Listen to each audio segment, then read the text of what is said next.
Daar is die Voortrekker Monument, dit is bietjie bewolkie so, dit is Dinsdag 9 Desember 2025, daar sien julle so 'n ligstreepie daar oor Pretoria,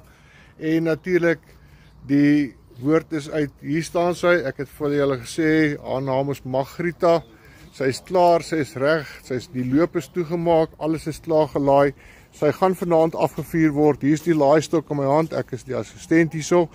en dan hoort sy amptelik aan die Voortrekker Monument.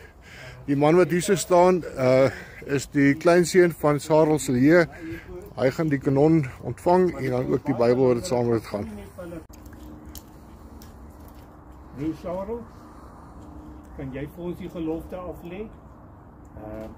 Dankie broer.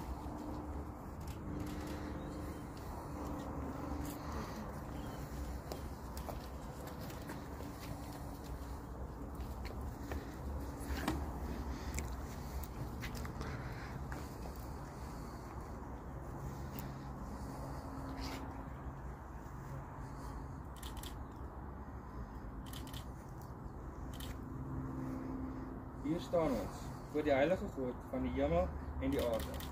om 'n gelofte aan hom te doen, dat, as hy ons sal beskerm, en ons vyand in ons hand sal gee, ons die dag en datum, elke jaar as 'n dankdag, so sal oprig waar dit hom behaag. En dat ons ook aan ons kinders sal sê, dat hulle met ons daarin moet deel, tot nagedagtenis,